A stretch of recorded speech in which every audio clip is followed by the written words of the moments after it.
In business and marketing, white space refers to the untapped opportunities or gaps in the market where customer needs are not yet being met or where competitors are not actively operating.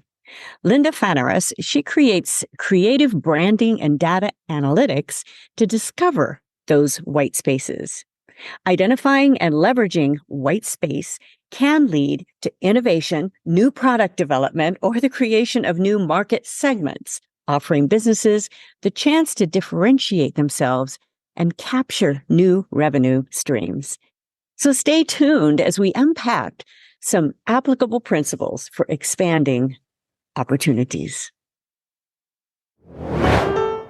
This podcast is brought to you by DJ Works Media and HalftimeSuccess.com, offering resources and insights for those at mid-career or the halftime of life. Explore our diverse categories, including courses, coaching, health, music, software, and travel. We're here to help you make this stage of life your best ever. So get our new articles, downloads, and podcasts by signing up for weekly updates at goalsforyourlife.com/newsletter. Now, let's dive into today's episode. Well, hello. I'm so happy to have Linda with us today. We have a great topic. And so, Linda, I'm so happy to have you share with us some of your wisdom and some things about your business and talking about the white spaces. And I usually like, even though I gave a brief little introduction at the beginning of this, I like the guests to introduce themselves. I have been in many, many venues and many places where people read off these long introductions, and it's like, right. Okay, that's okay. They can read that online. You don't need to, I don't need all of that buffed up. So I'd like, though, people to know what your background is, why you're doing what you are doing. Perfect. Yes. So I will give you the quick 401, Deborah. So my name is Linda Fanaras, and I run a marketing firm called Millennium Agency. We've been in business for about 25 years. So I came from the high-tech sector. I worked for a software company for about 12 years, and we were bought out by Great Plains and then Microsoft. And then at that point in time, I decided to start my business, which has been fun and challenging all at the same time. You can imagine. So we have a full team now. We're a national boutique company, and we're focused primarily on branding, web design, as well as PR services. And I had released a book, which I know we're going to be speaking about today, called Claim Your White Space and Why It's Critical to Your Business Success. It's designed for business owners who want to accelerate their business growth strategy and come up with new ideas that maybe they haven't thought of before. So that's me. So that's it. That's I'm in the great. Boston area, and I often go back from Boston to New York a lot, and also New Hampshire. So Good. Well, that's, you definitely have the background, especially with having any sort of tech background is very valuable right now. So with businesses and setting them up and also automating and doing all of the things we can do. But it always gets down to the core values, the core mission. So that's so important. So now your company, White Space, you talk about white space anyway in your company, in your branding company and marketing. And you kind of describe white space in your words. the audience, absolutely. Yes. I know it's a little confusing because white space is really just an empty space for most people, and they don't really, it's not that clear. So the way businesses are often faced with a lot of competition, and there's a substantial amount of clutter in the market. So it's really hard to differentiate yourself compared to your competitors. Often many cases, you sound the same, you look the same, you may have similar synergies on who you sell to and why you sell to them. When you are trying to uncover white space in the market, Deborah, you're looking for that space that hasn't been tapped yet, that maybe hasn't been taken advantage of, something unique. So an example may be a company that offers a line of maybe skincare products as organic skincare products. And there's thousands of organic skincare products. So how can it be different? Well, if it's organic, it's still the same as somebody else.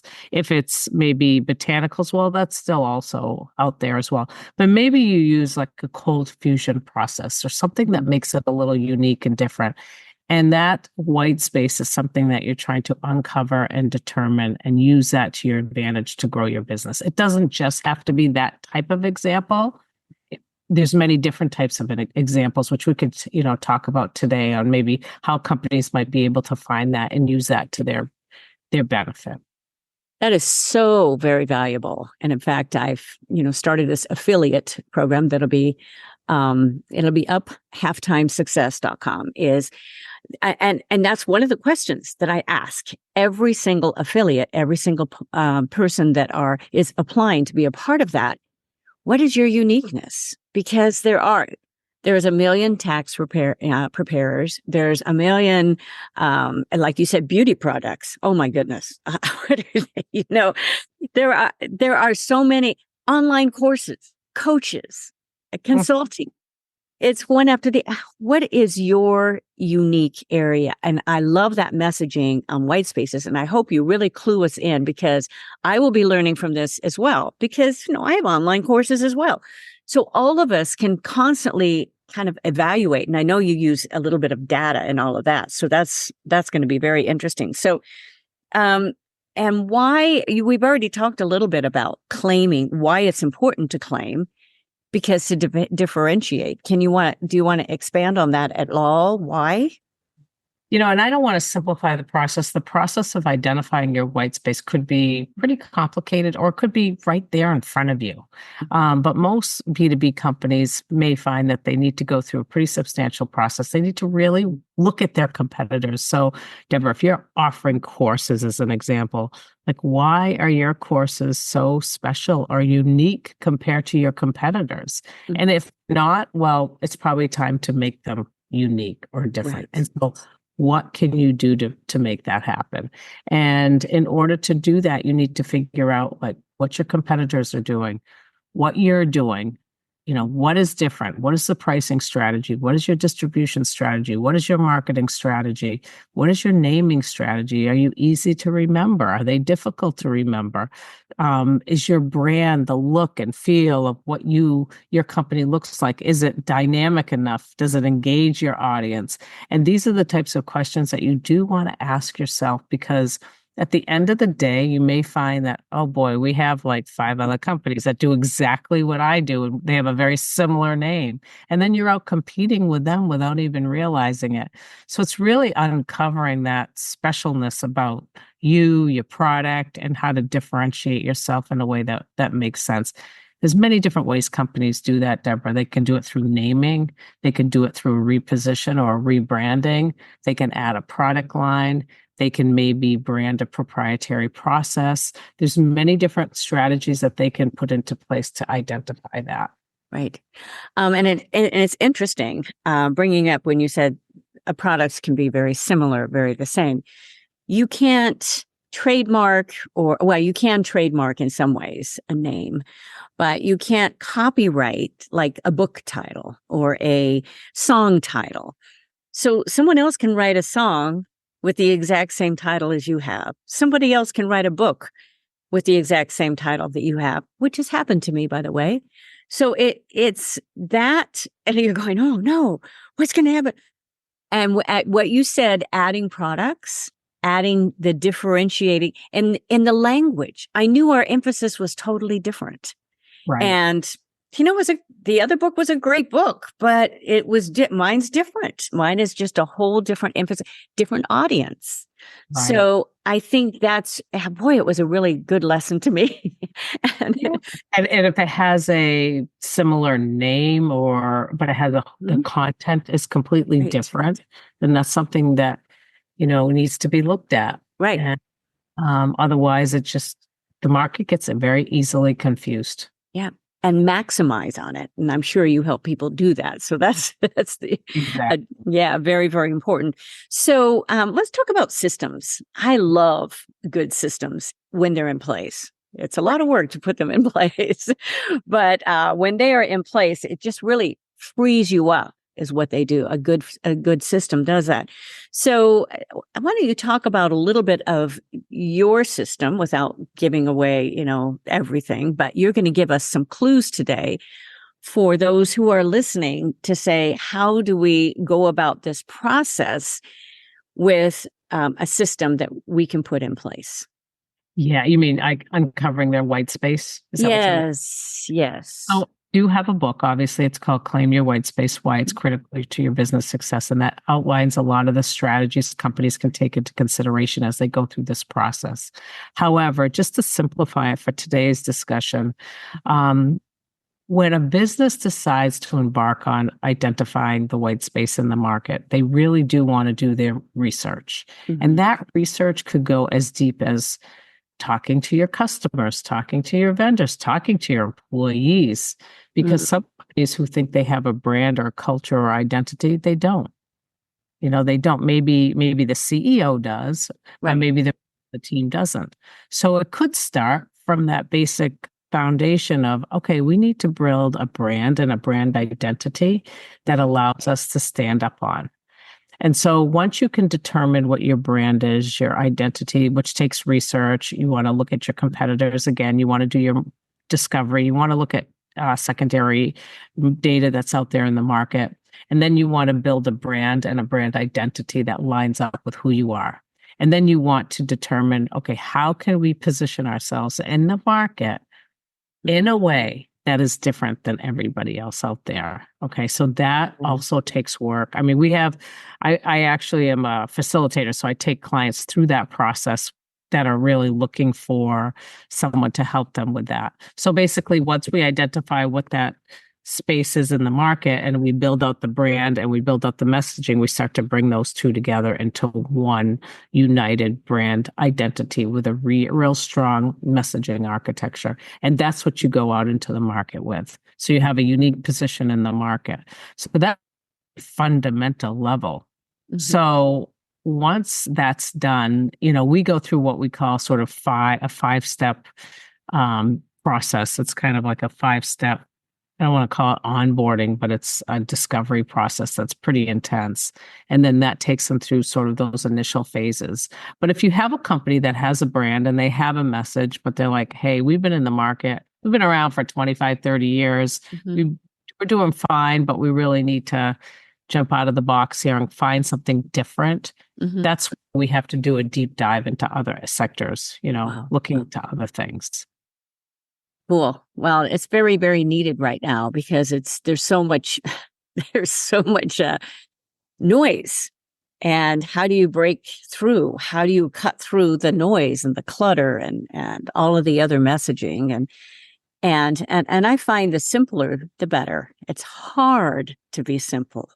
It's difficult to be pithy and to be just very, very simple and direct in that approach. And as a creative, which I am, creative artist, a creative creator or have a lot of product, it's very, very easy to try to be real creative instead of simple and direct. And so I usually always have to step back and, okay, let me make sure the messaging is very clear. And I think that's what you do. I'm getting really that message from what part of the process is really looking at everything, but simplifying it down so it can be very strategic. So. Yeah. And that's go ahead. I'm sorry. No, that's good. Go ahead. You can It's great because I think that's where a lot of companies lose sight is when they build out sort of their messaging strategy and structure. They fail to look at it from the target market's perspective. And I always say, hey, listen, you need to change the hat you're wearing from CEO or VP of marketing or CMO to potential customer. And then what do you think? Like, wear that hat, pretend you're that person. Yeah. And then, take a look at the brand strategy, take a look at the messaging. Does it line up? Does it resonate? Is it who you are?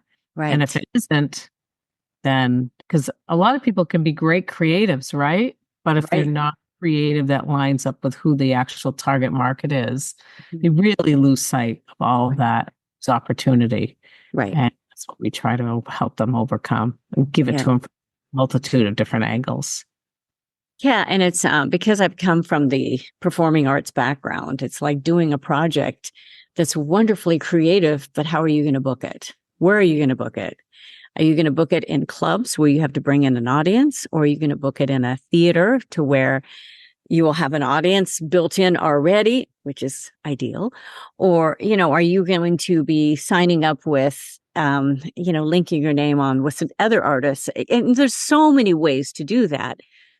But a project or any sort of what you put out there, it should be able to align with many of those goals, as unless you're just going to keep recording in your basement, which is okay. If you're at a certain point in your life and you want to do that, hey, that's good too, because there's a lot of things that you can just put out there. There's a lot of people doing that right now, and they're licensed and, all of that stuff.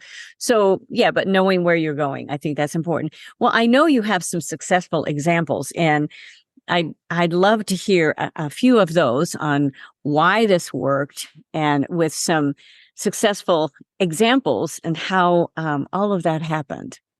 Yeah, I mean, I think, some examples, if we were to just look at some branding examples, because those are the easiest to relate to.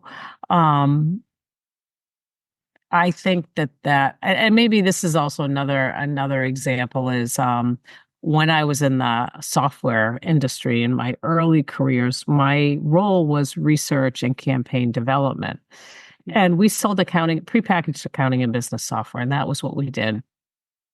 And once I went through the process of really doing some discovery and research into the market, like what was going on out there, I was able to identify an opportunity, which was at that time, which was, decades ago, to sell the source code that we actually developed the product with. Mm-hmm. So I don't say sell it, we would license the source code. Right. And that was something that came up during the survey process in the results. And what that did was that opened up a door of opportunities, because basically we could start to license the software to other dealers who could then in turn utilize that to build out vertical markets. So maybe they want to do accounting for retail, or they want to do accounting for logistics, or they want to do accounting for an architectural firm.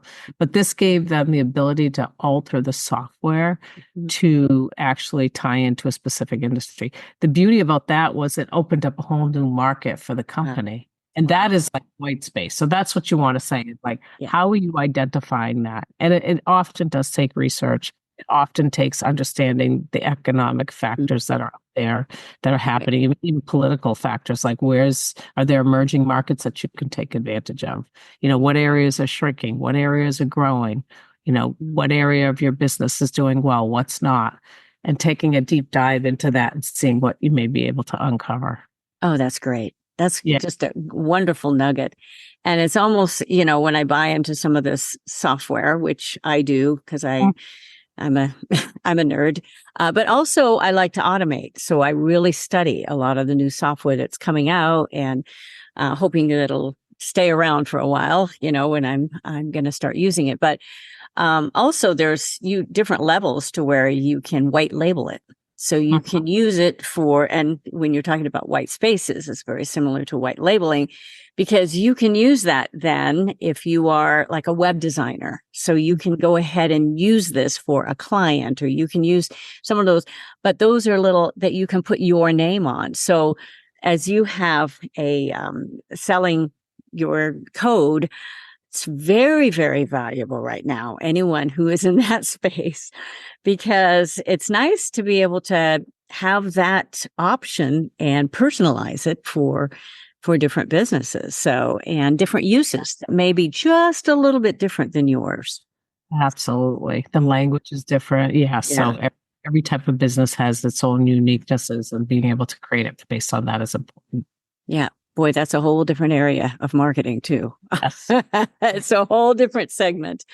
But it's very, very, very relevant right now for anyone listening that is a software developer, or you've created apps, or anything like that. So it's very, very, very well relevant. So you're in marketing needed by any business. I mean, we're in the marketing business, basically. If we've created projects, we're in the marketing business. I was just telling somebody that at a meeting that I was at this weekend. I said, basically, I'm in the marketing business with, not only my podcast, but my books and even though I do speaking, I do entertaining still, a little bit of it. But I've got all of these products. I'm in the marketing business. And so that's why I'm starting pretty much a marketing business to help others market their things with halftime success. But as you are doing that, how does finding our white space, how can we personalize that in our personal situation? How does it help us drive revenue? And would you have any sort of examples for that? Because I mean, logically, of course, you think if I have my uniqueness, I'm going to start cutting through, or I can target a different part of the market. But that's a general question, but can you elaborate on that just a bit? Yeah. So I'm sorry, say that question again. Yeah, it was a little bit of a handful on the question. Yeah, I think I gave you about 3 questions at the same time. But how does finding our white space, which is really a logical question, we would think that immediately, oh yeah, it's going to drive revenue, but are there ways? I mean, you could say, okay, here's my white space, but you might feel like it's doing nothing. But what are some of the ways it could really drive revenue, like your ROI, everything, that return on spending all of that time, and what sort of maybe steps to do to put maybe some of that language in that it can drive the revenue? Yeah. I mean, I think if you've identified the white space in the market, whether it is a specific niche or whether it's a new product that you want to launch and you're ready to launch that into the market, I think it's important to determine, like I said earlier, what the messaging is, because the messaging will really differentiate you, and identifying what your unique selling proposition is. And then how are you backing up that unique selling proposition? So you have a unique selling proposition. So why is your white space so important to the target market? What does it bring to them? What is, I don't want to use the word benefits, but I definitely don't want to use the word features.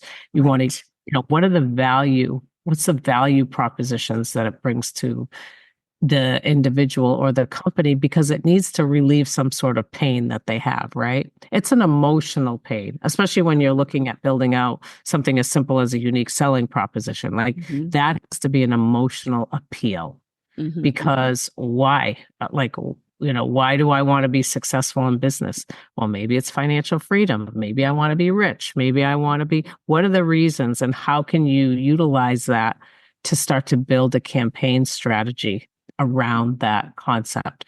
And once you determine those, and I'll just call them pain points for the point of this discussion, and the pain points / value propositions, then basically what you're doing is you can build a campaign. And that campaign might start out very simply with strategies like social media or email marketing, some what I'll call low level, low hanging fruit that really doesn't cost too much money, which then, you can start to test it out on that, and you can kind of A/B test some strategies around that, especially on the email marketing and on the social media. Right. Then you can bolt on some paid social and some paid digital. And then you can look at building out some actual lead generation strategies like magnets, maybe downloads, gated content, things like that. But there's so many different tactics that are out there that can be used. It's hard to just say, okay, I would just launch it like this. It depends on who you're trying to target, and it depends on what the best strategies are to get to them. Because if you're looking at a B2B sell versus a B2C sell, there are different tactics. You might be using TikTok if you're selling to a consumer. You definitely wouldn't necessarily be using it if you're doing it to like a high-end corporate business like IBM or something like that. Right. It varies. Yeah. It really does vary. And it depends on the social media. Like you said, TikTok. There are some clients that are on just pretty much LinkedIn, more LinkedIn than anything. And some also on Facebook and on Instagram. And, there's a whole generation there. So, and then the younger, at least not just younger, but some of us who have grandchildren, we are on Instagram, we are on TikTok, we are on those. I got to see what they're posting. Sometimes those are the pictures I get. So the videos I get are on those stories, and so I better check in every day. Yeah. And if they're across the country and all of that, that's usually what I do. So, but for business, then, and it takes time. It just takes time. Yeah.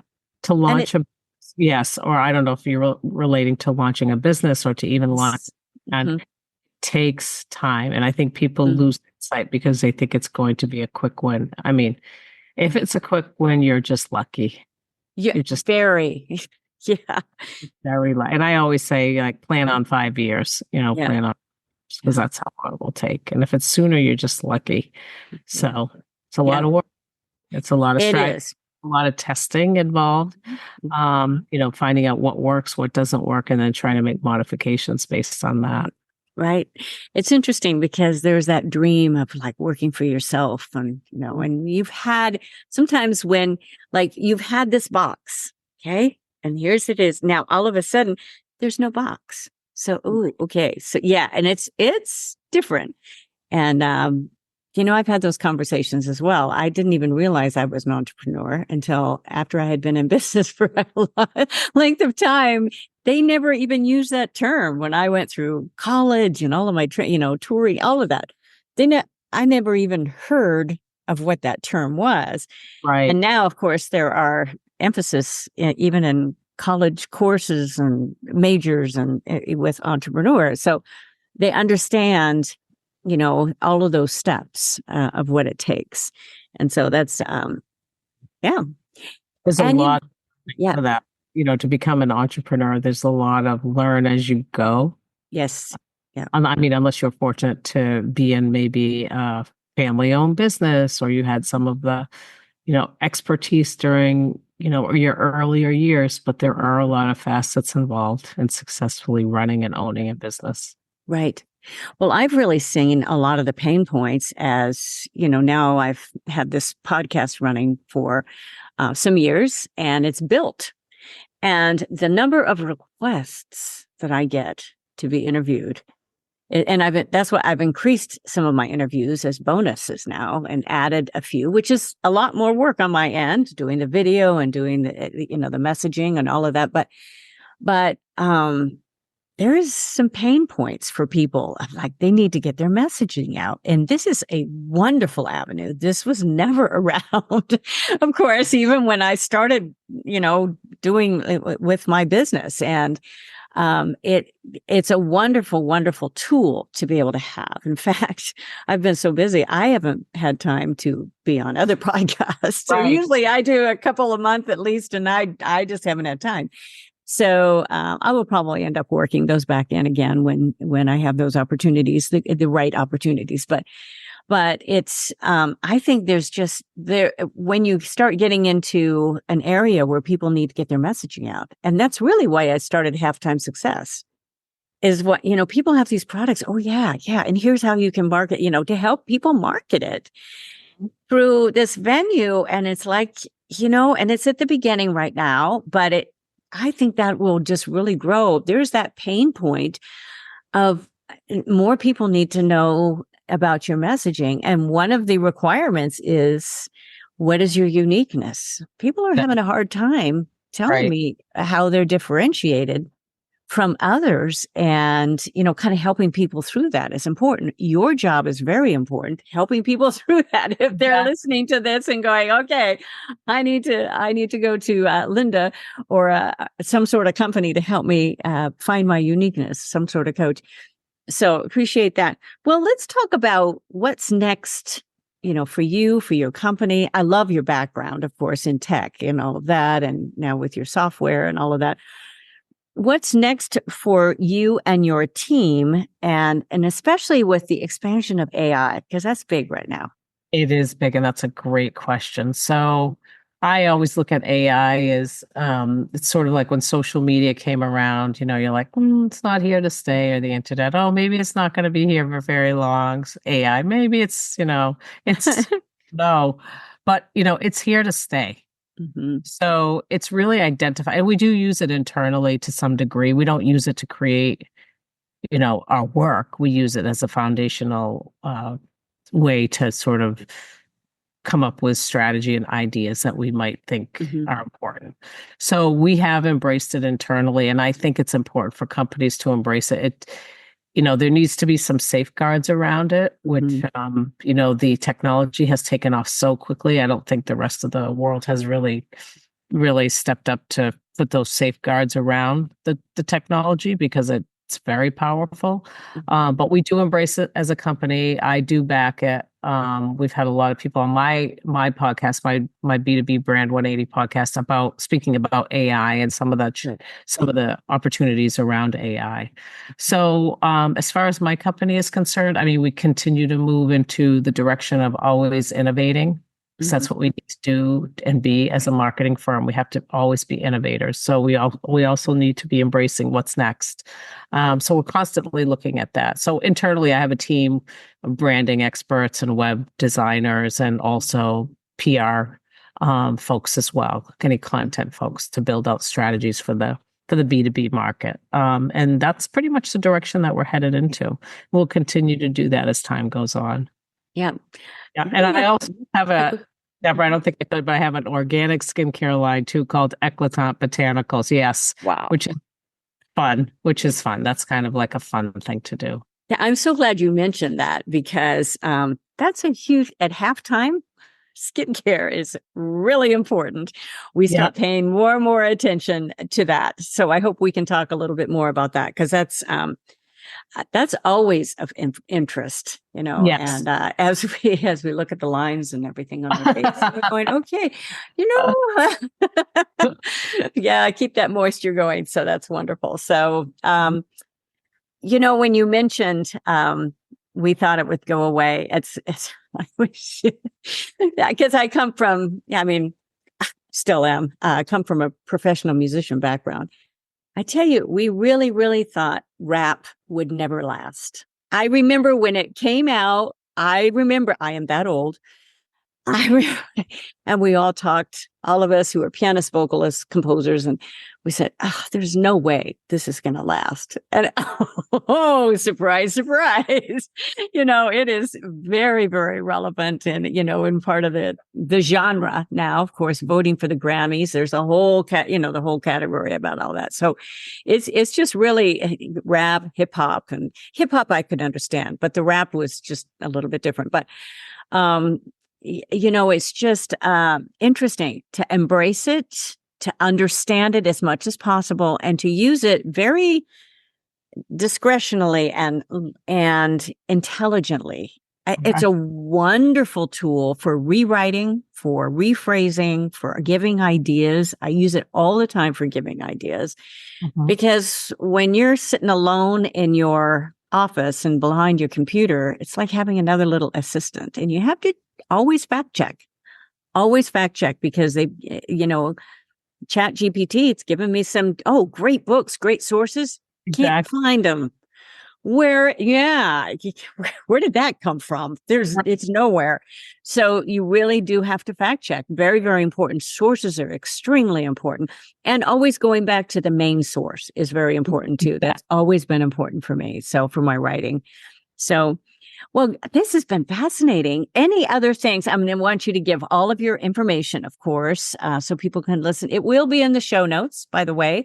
So click onto that, especially getting to your website, you'll be able to find everything. So can you give people how they can contact you? Absolutely. So I am on LinkedIn. So it's Linda Fanaras, as you see spelled here, Fanaras. You can follow me or connect with me there. You can also go to lindafanaras.com and fill out a contact us form. We speak a little bit about the books that I have that I offer, and also the white space process that I can take companies through. And then if you're interested in visiting the website, it's just mill.agency, no .com or anything like that, mill.agency, which stands for Millennium Agency, and visit us there and take a look at some of the content. There's some great marketing content there for anybody. And I'm always open to, answering questions or supporting or mentoring individuals who need help in the marketing space as well. So I hope that helped. That's wonderful. Great. Well, again, all of that will be in show notes, but some people that are just listening thinking, okay, I just want to be able to, look at that. So anyway. Awesome. Linda, thank you so very much. This has been fascinating, and I'm so glad we were able to make this happen. And it's just been a wonderful, enlightening interview. And with your business, really good luck to you. And we will stay in touch, definitely. I usually always stay in touch with those that are on our podcast. I try to make sure I communicate now and then on my end as well. So thank you so much for being with us today. And thank you all who have been listening, who've hung on this entire time. These interviews are just so much fun. Make sure that you connect and that you get all our articles, all our articles. Can I even say that? goalsforyourlife.com/newsletter. That's easy. That'll be in the show notes as well, but make sure you get those, and that you also look at all of our other products with halftimesuccess.com. Make sure you check that out, because that's exciting. There's a lot of wonderful products on that. So I think it'll be fun, and it's going to be growing. So with the interest on that, so that'll be a lot of fun. So thank you again, Linda, and for all of you, thank you for joining us, and bye-bye for now. Thank you for joining us. It is because of our wonderful listeners like you that we keep going strong week after week. We'd love it if you'd share and follow us to not miss a single show, and even write a review. You can also find all of our articles, products, and links at womenathalftime.com.